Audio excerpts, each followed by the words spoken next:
हरियाणा की उभरती हुई टेनिस प्लेयर राधिका यादव की मौत ने पूरे देश को हिला दिया है। एक 17 साल की होनहार खिलाड़ी जो इंटरनेशनल लेवल तक खेल चुकी थी, जिसकी सोशल मीडिया पर लाखों फॉलोअर्स थे, जिसे स्कॉटिश हाई स्कूल जैसे प्रीमियम जगह से पढ़ाया गया, उसे गोली मार दी जाती है।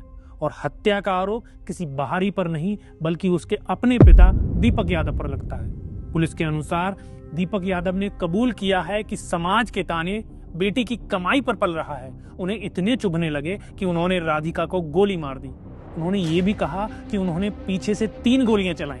यही बयान मीडिया की हेडलाइंस बन गया और सोशल मीडिया पर बहस छिड़ गई। पैट्रियार्की, ऑनर किलिंग और बेटी की आजादी का गला घोंट दिया गया। लेकिन क्या मामला वाकई इतना सीधा है? थोड़ा ठहरिए और सोचिए। टेनिस एक ऐसा खेल है जिसमें शॉर्ट स्कर्ट पहनना सामान्य बात है। अगर दीपक यादव वाकई इतने रूढ़िवादी या तानों से डरने वाले व्यक्ति होते तो क्या वो अपनी बेटी को टेनिस जैसे खेल में आगे बढ़ने देते? और क्या वो उसके करियर पर 2 से 2.5 करोड़ रुपए खर्च करते? राधिका के कंधे में चोट आने के बाद जब वो खेल से बाहर हो गई, तब भी उन्होंने उसका साथ नहीं छोड़ा, बल्कि उसके लिए एक टेनिस अकेडमी तक खोल दी, जिसकी अनुमानित लागत करीब 1.25 करोड़ रुपए बताई जा रही है। ऐसा व्यक्ति समाज की बातों से इतना डर जाएगा कि अपनी ही बेटी को मार डालेगा? ये बात इतनी तर्कसंगत नहीं लगती। अब बात करते हैं उन बातों की जो इस पूरे केस को और जटिल बनाती हैं।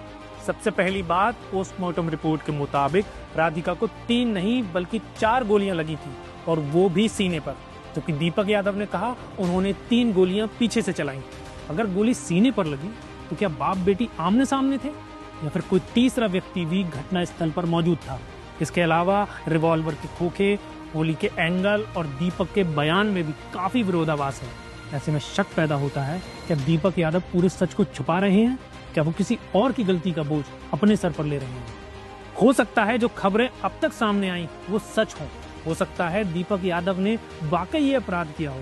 लेकिन मेरी सोच में एक वैकल्पिक दृष्टिकोण भी निकल कर आता है, क्योंकि इस केस में बहुत सारी चीजें मेल नहीं खा रही और हत्या का इरादा भी उतना स्पष्ट नहीं लग रहा।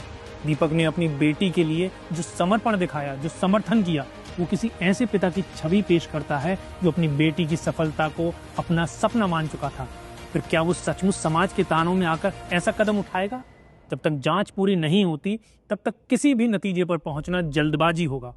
जरूरी है हम इस मामले को एक निष्पक्ष दृष्टि से देखें, वरना असली सच कभी सामने नहीं आएगा और शायद कोई बेगुनाह सजा पा जाएगा।